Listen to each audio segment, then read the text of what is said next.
ಇನ್ನು ಮುಖ್ಯಮಂತ್ರಿ ಸಿದ್ದರಾಮಯ್ಯನವರ ವಿರುದ್ಧ ಮಾಜಿ ಮುಖ್ಯಮಂತ್ರಿ ಕುಮಾರಸ್ವಾಮಿ ಅವರು ಕಿಡಿಕಾರಿದ್ದಾರೆ, ಕೆಂಡಕಾರಿದ್ದಾರೆ. ನಮ್ಮ ರಾಜ್ಯ ಅತ್ಯಂತ ಸಂಪತ್ಭರಿತ ರಾಜ್ಯ, ಹಣದ ಕೊರತೆ ಇಲ್ಲ, ನೀವು ನೋಡಿದ್ರೆ ಭಿಕ್ಷೆ ಬೇಡ್ತಾ ಇದ್ದೀರಾ ಅಂತ.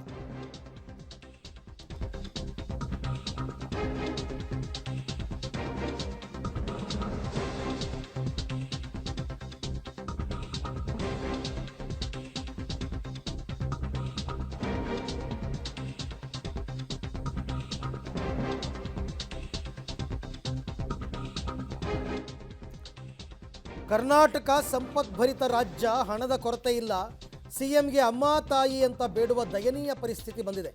6,000 ಕೋಟಿ ಕೊಡಿ ಅಂತ ಸಿಎಂ ಬೇಡ್ತಾ ಇದ್ದಾರೆ.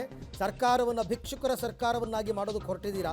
ಕೇಂದ್ರ ಸರ್ಕಾರದ ವಿರುದ್ಧ ಬಿಲ್ ಬೇರೆ ಪಾಸ್ ಮಾಡಿದ್ದೀರಾ, ನಾಚಿಕೆ ಆಗಬೇಕು ನಿಮಗೆ ಅಂತ ಕುಮಾರಸ್ವಾಮಿ ಅವರು ಸರ್ಕಾರದ ವಿರುದ್ಧ, ಮುಖ್ಯಮಂತ್ರಿಗಳ ವಿರುದ್ಧ ವಾಗ್ದಾಳಿ ಮಾಡಿದ್ದಾರೆ.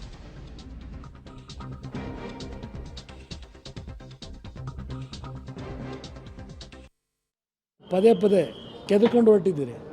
ವಿಧಾನಸಭೆ ಕಲಾಪದಲ್ಲಿ ಅಮ್ಮ ತಾಯಿ ಕೊಡು ತಾಯಿ 6,000 ಕೋಟಿ ಅಂತ ಬೇಡ್ತಕ್ಕಂಥ ಇಂಥ ದೈನಸಿ ಪರಿಸ್ಥಿತಿ ದೂಡ್ಕೊಂಡಿದ್ದೀರಿ.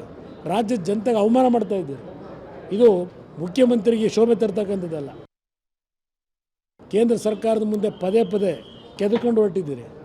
ವಿಧಾನಸಭೆ ಕಲಾಪದಲ್ಲಿ ಅಮ್ಮ ತಾಯಿ ಕೊಡು ತಾಯಿ 6,000 ಕೋಟಿ ಅಂತ ಬೇಡ್ತಕ್ಕಂಥ ಇಂಥ ದೈನಸಿ ಪರಿಸ್ಥಿತಿ ದೂಡ್ಕೊಂಡಿದ್ದೀರಿ. ರಾಜ್ಯದ ಜನತೆಗೆ ಅವಮಾನ ಮಾಡ್ತಾ ಇದ್ದೀರಿ. ಇದು ಮುಖ್ಯಮಂತ್ರಿಗೆ ಶೋಭೆ ತರ್ತಕ್ಕಂಥದ್ದಲ್ಲ. ಇದು ಕೇಂದ್ರ ಮತ್ತು ರಾಜ್ಯದ ನಡುವಣ ನಡೀತಾ ಇರ್ತಕ್ಕಂಥ ಅನುದಾನದ ವಿಚಾರದ ಹಗ್ಗಜಗ್ಗಾಟ. ಈಗಲ್ಲ, ಮೊದಲಿಂದನೂ ಕೂಡ ಸಿದ್ದರಾಮಯ್ಯನವರು ಕೇಂದ್ರ ನಮಗೆ ತಾರತಮ್ಯ ಮಾಡ್ತಾ ಇದೆ, ಅನ್ಯಾಯ ಮಾಡ್ತಾ ಇದೆ, ಇದರ ವಿರುದ್ಧ ದೆಹಲಿಗೆಲ್ಲ ಹೋಗ್ಬಿಟ್ಟು ಇವರು ಪ್ರೊಟೆಸ್ಟನ್ನು ಮಾಡಿದರು. ಈಗ ಬಿಲ್ ಬೇರೆ ಪಾಸ್ ಮಾಡ್ಕೊಂಡಿದ್ದಾರೆ, ನಿರ್ಣಯವನ್ನು ಇವತ್ತು ಪಾಸ್ ಮಾಡ್ಕೊಂಡಿದ್ದಾರೆ. ಇದರ ವಿಚಾರವಾಗಿ ಕುಮಾರಸ್ವಾಮಿ ಅವರು ಮಾತನಾಡ್ತಾ ಇದ್ರು.